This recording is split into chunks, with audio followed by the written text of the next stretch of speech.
No, again, okay, here in this video. That's happened again. Of course it's happened again. But you know what's happened? I got a few things I want to go over here in this happened again video, okay? And how the way we treat each other in today's society. I want to show you how sick we become. How we treat each other some more. I know you don't like me showing you this, but you know what? You need to see it over and over and over and over again until you realize what you're doing. So that you stop it. Okay? So, with that being said, I do got some things to show you here, so watch up, and I'll be right back with you. Provoking a fight. The principal says she even threw punches in a fight with high school kids. Only on 4 tonight, Channel 4's Jonathan Martin got mom's side of the story. He's live at Stratford High. Jonathan. Well, Bob, I tell you, it's not uncommon to see a parent upset at school or irate, but school officials say it is pretty uncommon to have a mom come into school with her 3 kids and then order them to start fighting and then jump in the fight herself. Well, today I talked with a mom and she says that's not exactly the way things happened. I hear a whole lot of noise, so I'm running. They surrounding my kids, so I'm pushing them out of the way, trying to get my kids out of the way. Shondell Booker has been banned from her children's school. District leaders say she snuck in Stratford High and not only encouraged her own kids to start a fight, but authorities say the mother began throwing punches herself. It is very uncommon, and in my experience, very rare that a parent would come up and actually order her children to assault and attack another student. But Booker told me she only ran into the school Tuesday after she heard several students were threatening to harm her daughter. One of the guys swung and hit, and one of the hits hit me. And you didn't throw any punches? I might have swung up when one of them hit me. That's my reaction. Stratford principal Michael Steele says the mother was out of line. He says she, along with her 2 children who attend Stratford and a 19-year-old daughter, bypassed the office and came in through a side door searching for a particular student who'd been in a fight with the woman's daughter the day before. The principal says when they didn't find the girl they were looking for, they spotted one of the girl's friends, and Steele says the mother then ordered her kids to jump on him. And I've been very proud of my students, though, that responded in such a way as to break this fight up and not get involved in the fight themselves. School officials say Booker and her 19-year-old daughter were cited for trespassing, and assault charges could come too. This mother says she doesn't regret the steps she took to protect her children. Somebody hit me, I'm going to hit them, I'm going to swing back. That's my reaction. I got hit in the nose, so I went down. When I go up, of course my reaction is to hit back. I don't know if they were wrong or not. That was my reaction. Thank goodness here no one was seriously hurt. There is apparently some video of this incident, so maybe that'll help sort things out. I should point out again, the mother was not arrested. She was not charged, but according to school officials, she and her 19-year-old daughter are both going to be cited for trespassing. We're live here at Stratford High in East Nashville. Jonathan Martin, Channel 4 News. So what'd you think? She calls herself a mother, huh? So that's a mother who goes with her daughters to school, and you heard one was even 19. And that's supposed to be an adult too, right? Wrong! Go to the school looking for drama. Bypass the office and go in a side door the mother wouldn't have known about if it wasn't help for the student, right? Right. And so the student got into disagreement, drama with another student, because that's how we treat each other in today's world, right? Like dirt. Fight each other all the time. And what even makes it worse is when they sneak in the school, the side door, and the mother goes in with them. When they don't find the person they're looking for, oh, this one's a friend of the person we're looking to beat up. So let's beat up the friend. That was the mentality there. And you call yourself growing up. That's not a growing up thing to do. That's a childish thing to do. That's childish behavior. That's a non-adult. That's not an adult. That's a child. Raising a child. You wonder why it happens again. Look at the drama here. You just gotta go out of your way to fuck with another human being, don't you? That's what you people do best, isn't it? So you had to sneak in there, and here's the mother. See, she's a good example of what she's teaching her daughters. This is what mommy teaches daughters. How to be parasites. How to be a parasite. We should open up a school called How to Be a Parasite.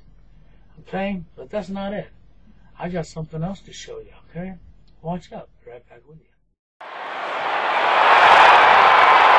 Sunday's Browns-Jets game was a heartbreaker for Cleveland, but what happened to an 8-year-old football fan was truly painful. Diane says her 8-year-old son, a Jets fan, wore his green and white jersey to Sunday's game. While walking through the Muni lot after the game, the boy was heckled, called vulgar names, and was tackled by a Browns fan, leaving him bruised. We're trying to, reach out to the family. Browns Vice President of Media Relations, Neil Gaucus, called the incident unfortunate and disappointing and said team officials are looking into this situation. One thing Coach Holmgren, when he came in back in January, was a big priority of his, was our home field advantage, and part of that is to make Cleveland Browns Stadium a fan-friendly environment. News Channel 5's Facebook page lit up today with comments from fans who had their own bad experiences with drunk or disorderly fans at Brown Stadium. Jen wrote, "Kids are off limits." Neil Gaucus said fans are reminded during games they can text security inside the stadium for immediate help with disorderly fans. We encourage fans to use that text messaging system. A lot of times, that's the only way we know if there's something like that going on. While there is security in the stadium, sometimes that's the only way we're aware of that. So what'd you see there? Yeah, that's right. So, sports. You see how you treat each other? See how you like your division? See how you like treat each other like shit? You know what makes it worse? An 8-year-old child. An 8-year-old boy. And this is what you do. You call them names because they're wearing a jersey of a team you don't like. Then you even tackle them, right? You fuck up a little child because you're divided. Because you never grew up. Because you like treating other people the way you would not want to be treated yourselves. Isn't that right? So now you just messed up a little boy. All because you're so fucking divided your head's falling off your shoulders. You can't think, can you? You can't step back for one moment and use what's in your head, can you? Anyhow, watch up. I got something else to show you.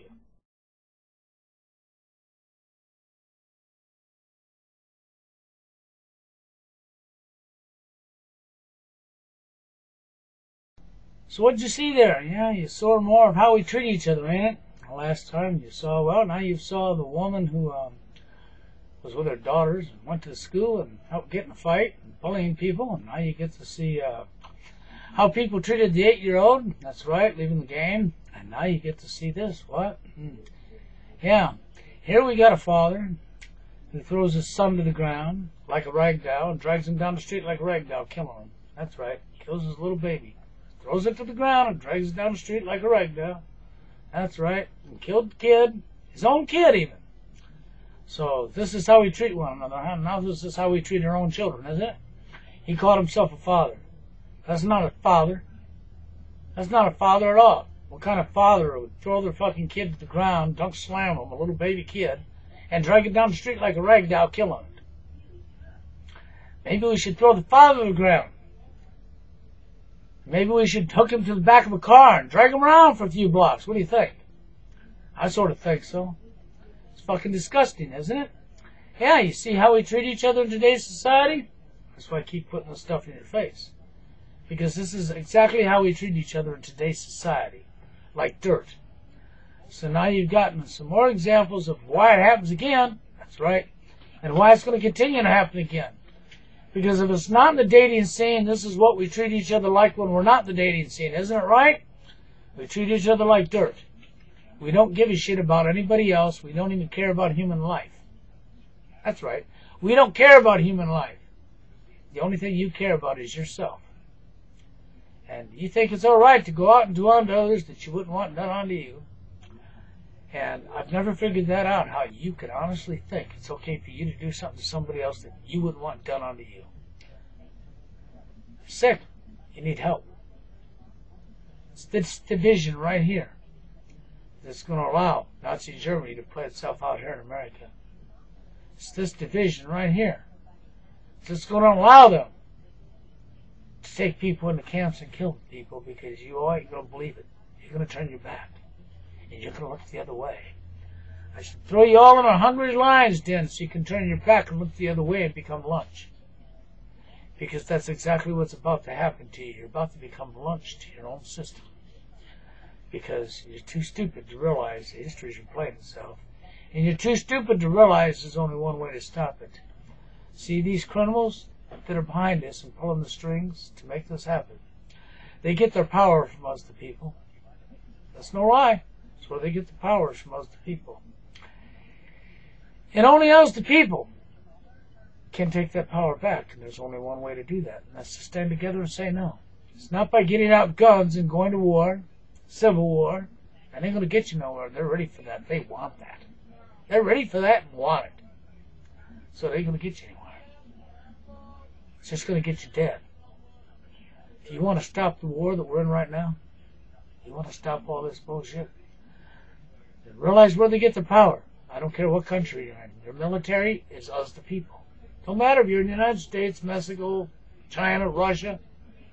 Their military is from us, the people. Their power comes from us, the people, allowing them to do. When your sergeants and your presidents and the people you allow leading you start giving you orders that you know is totally, totally wrong, and you listen to it, you're a coward. You're the reason they're getting by with it. They shouldn't be getting by with it. I know they're going to court-martial you, throw you behind bars, right? Well, 90% of the military globally stood together and said no to their generals and commanders. They're not going to be able to do that because they'd have no military, which means they will be forced to listen. That's what needs to happen.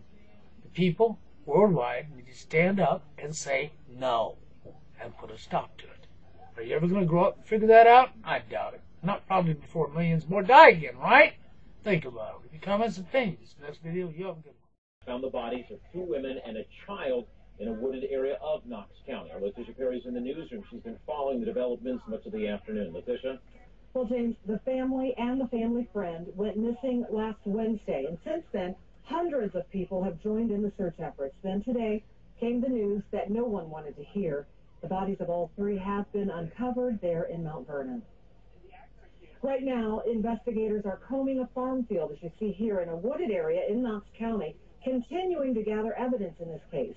The remains of 32-year-old Tina Herman, her 11-year-old son Cody, and family friend Stephanie Sprang have been found, confirming what investigators feared all along.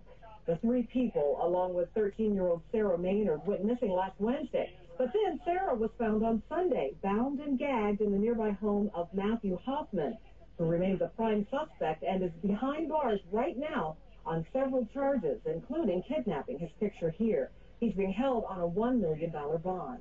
The sheriff of Knox County, we're expecting at any minute to hold a news conference updating us on today's findings. As you see there, the search is continuing for evidence and being gathered there where the bodies were discovered. Again, investigators are still on the scene right now, as we just showed you. We are going to continue following this investigation and bring you the very latest as those details become available to us throughout this newscast. And, of course, a complete wrap-up of the day's events tonight on the Night Beat, which begins at 11. Back to you, James. All right, Letitia.